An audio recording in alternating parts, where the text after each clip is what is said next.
धुंधली ने कहा कि नामकरण तो मैं ही करूंगी, क्योंकि 9 से 10 महीना तो मैंने इसको पेट में रखा। तो आत्मादेव शर्मा जी ने कहा ठीक है तुम नाम रख लो। अब हुआ ये कि धुंधली ने कहा मेरा नाम धुंधली तो मेरे बच्चे का नाम होगा धुंधकारी। धुंधली कहते हैं धुल को, तो धुंधकारी मतलब सदैव कष्ट देने वाला।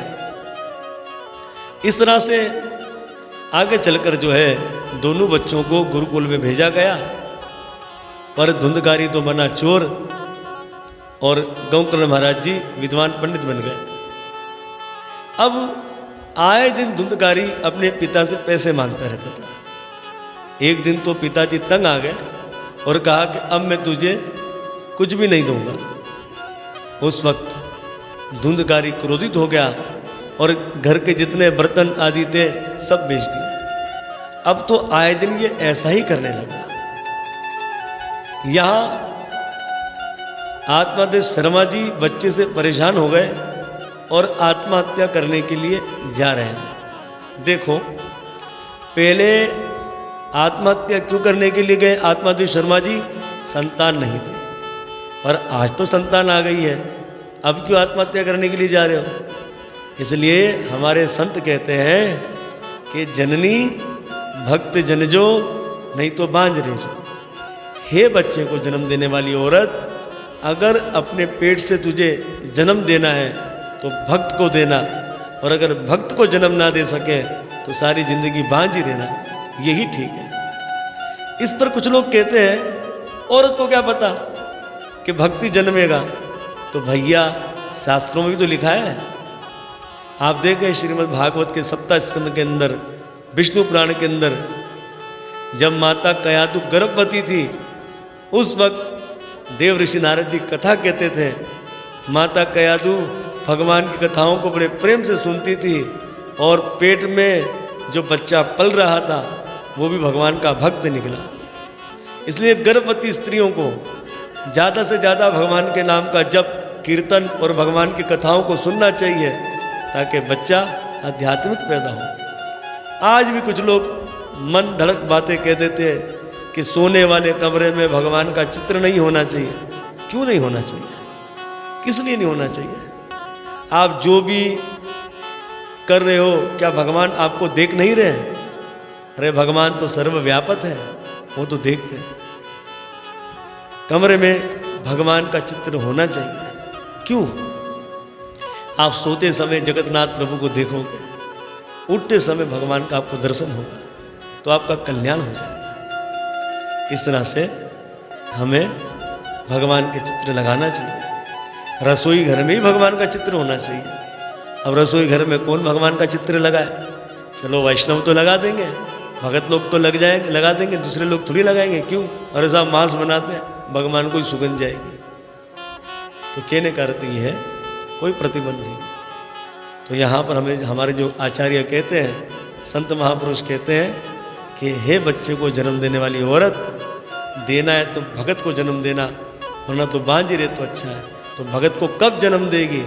जब वो खुद भक्ति में आएगी, तभी तो बच्चा भगत जन्म लेगा। इस तरह से हमें शिक्षा लेनी चाहिए। अब यहाँ यह आत्महत्या करने जब जा रहा है तो गौकर्ण महाराज जी ने कहा पिताजी आत्महत्या करना पाप है, आत्महत्या से अच्छा है आत्मा राम भजेतम, भगवान का भजन करो, भगवान की कथाओं को श्रवण करो, उनके नाम का जप करो, भगवान के भक्तों का संग करो, आपका कल्याण होगा।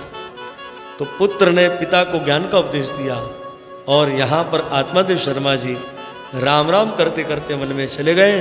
संतों का संग करते हुए, भगवान की कथा प्रसंग सुनते हुए अपने शरीर का त्याग कर दिया और उन्हें भगवत धाम की प्राप्ति हो गई। और अब यहाँ पर घर में 3 लोग, धुंधकारी, धुंधली और गौकर्ण महाराज जी। एक दिन की बात, धुंधकारी ने अपनी माता जी से कहा, हे माँ, पिताजी ने जो धन का गड़ा जमीन में गाड़ रखा है वो कहाँ है?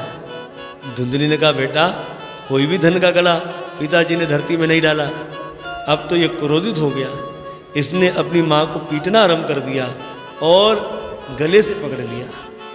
बोले बता, नहीं तो मैं गला घोटकर तुझे मार दूंगा। धुंधली ने अपनी जान छुड़ाने के लिए कह दिया, बेटा अभी तो अंधेरा हो रहा है, मैं सवेरे बताऊंगी। इस तरह से उसने अपने बेटे को टाल दिया। धुंधकारी ने कहा, अगर तू मुझे सवेरे नहीं बताएगी तो मैं तुझे मार दूंगा। उस दिन धुंधली को सारी रात नींद नहीं आई। क्यों? क्योंकि चिंता में थी। जब हम चिंता में होते हैं तब भी हमें नींद नहीं आती, और जब भगवान के चिंतन में होते हैं तब भी हमें नींद नहीं आती है। पर चिंतन में नींद नहीं आए उससे शरीर को कोई कष्ट नहीं होता, पर चिंता में अगर नींद नहीं आए तो इसका मतलब आप अब संसार से जाने वाले हो। इसलिए चिंता चिता समान है और चिंतन भगवान से मिला देता है। अब यहाँ पर धुंधली ने विचार किया कि धन की कोई गठरी है नहीं, ये तो मुझे सुबह मूर्ख मार देगा, तो क्यों ना मैं खुद ही मर जाऊं। तो रात्रि के समय कुएं में गिरकर धुंधली ने आत्महत्या कर ली। इसलिए कहते हैं बुरे काम का बुरा ही नतीजा होता है।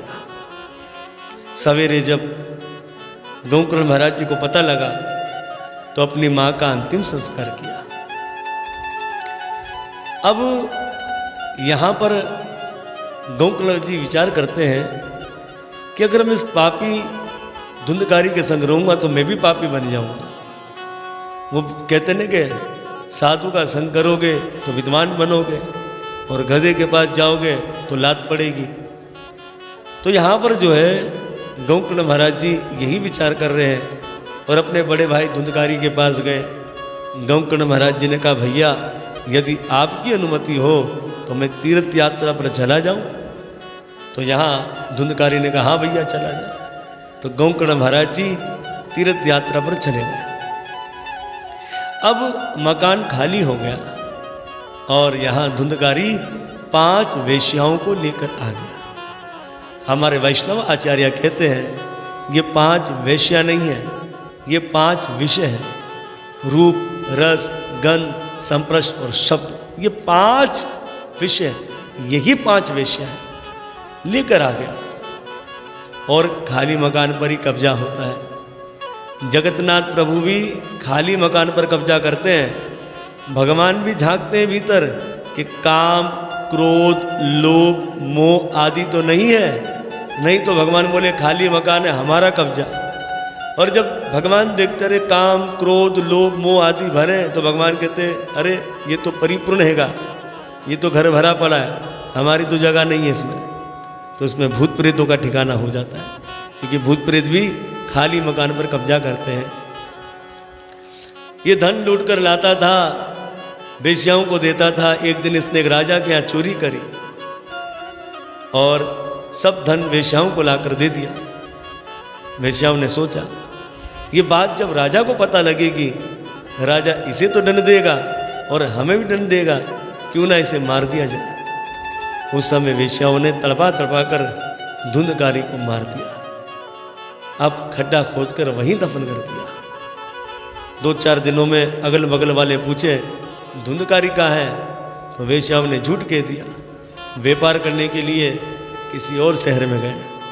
इस तरह से मौका पाकर वेश्याएं धन को लेकर चली गई। सूत जी महाराज जी कहते हैं, हे ऋषिवरों, जितने भी मनुष्य हैं अपना कल्याण चाहते हैं, उन्हें वेश्याओं से दूर रहना चाहिए। पहले वेश्याएं अपनी मीठी मीठी बातों में पुरुषों को अपनी ओर आकर्षित करती है, फिर धन लेती है, फिर उनके प्राण भी ले लेती है। इस तरह दूर रहना चाहिए। इसी तरह से जो हमारी माता जी हैं, स्त्रियां हैं, उन्हें पुरुषों से दूर रहना चाहिए। आज के दौर में तो बड़ा भयंकर है, पुरुषों का संग कर रही स्त्रियां, और वो उनकी कुछ वीडियोस, कुछ फोटो रख लेते हैं और जिससे उन्हें डराते धमकाते हैं। इस तरह से शारीरिक प्रेम में सही प्रेम नहीं रहा, इसलिए स्त्रियों को भी इन पुरुषों से दूर रहना चाहिए, ये पापी है। और पुरुषों को भी इन स्त्रियों से दूर रहना चाहिए, ये पापनी है। इस तरह से सूत जी महाराज जी की शिक्षा पर चलोगे, आप सबका कल्याण होगा। श्री सूत जी कहते हैं, हे ऋषिवरों, धन को लेती है, अंत में बचा क्या? प्राण, प्राणों को भी ले लेती है कि। अब महाराज हुआ ये, धुंधकारी बन गया प्रेत, इसकी आत्मा भटकने लगी। जब ये बात गांव में पता लगी तो गांव के माध्यम से ये बात घूमती घूमती घूमती तीर्थ यात्रा पर गौकर्ण महाराज जी के कानों में चली गई। और गौकर्ण महाराज जी जिस तीर्थ धाम पर जाता था, अपने भाई का तर्पण पिंडदान करता था। इस तरह तीर्थ यात्रा करते करते करते करते जब श्री गौकर्ण महाराज जी पुनः अपने घर आ गए, रात्रि में खटिया पर सो रहे थे रात्रि में, उस समय कोई उसके सामने कुत्ता, बिल्ली, भैंस, स्त्री, पुरुष, बालक बनकर आ जावे। गौकर्ण महाराज जी ने पूछ लिया, आप देवता हो, गंधर्व हो, किंद्र हो, कौन हो आप? और उस प्रेत में बोलने की शक्ति नहीं थी। गौकर्ण महाराज जी ने हाथ में जल लिया, जैसे ही उस पर छटका तो मंत्र पड़े, जल के द्वारा उसमें चेतना आ गई। उसने कहा, हे मेरे भाई गौकर्ण, मैं तुम्हारा बड़ा भाई धुंधकारी हूँ, मैं प्रेत योनि को प्राप्त हो गया हूँ। मुझे भूख लगती है, प्यास लगती है, सर्दी लगती है, गर्मी लगती है, इसलिए मेरी मुक्ति का कोई उपाय करो। गौकर्ण महाराज जी ने कहा, हे मेरे भाई, मैं जिस तीर्थ यात्रा पर जाता था, तुम्हारे लिए जल तर्पण आदि करता था, तुम मुक्त नहीं हुए।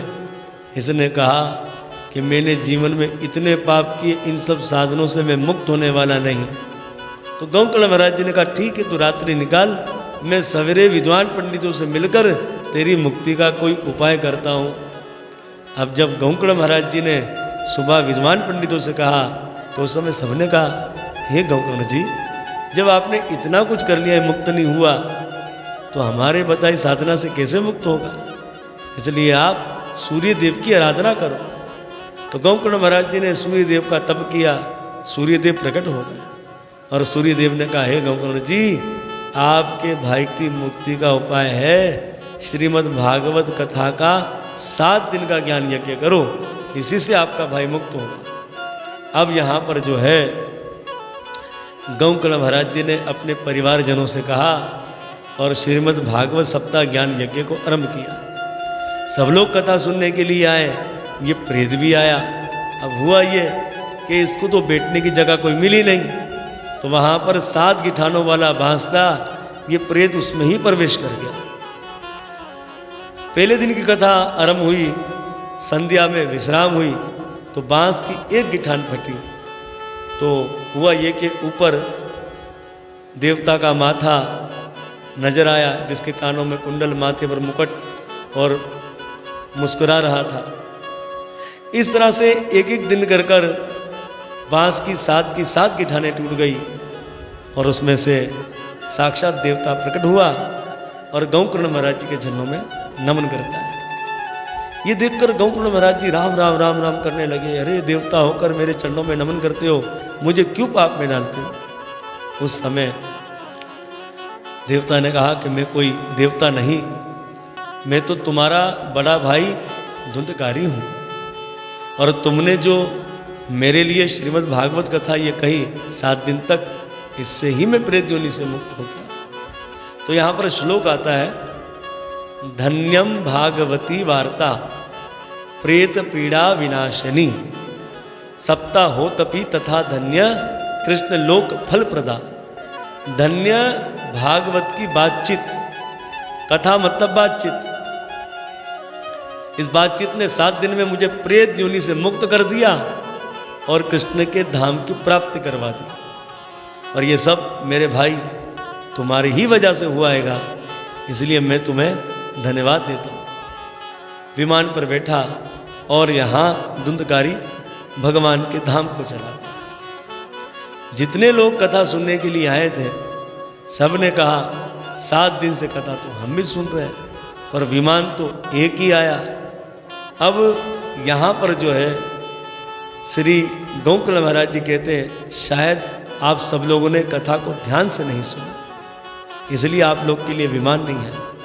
सब शर्मिंदे हो गए और सब ने कहा, ठीक है, तुम पुनः इस कथा को आरंभ करोगे, अब हम ध्यान लगाकर सुनेंगे। इस तरह से भक्तों हुआ क्या कि श्रावण मास के अंदर कथा को पुनः आरंभ किया।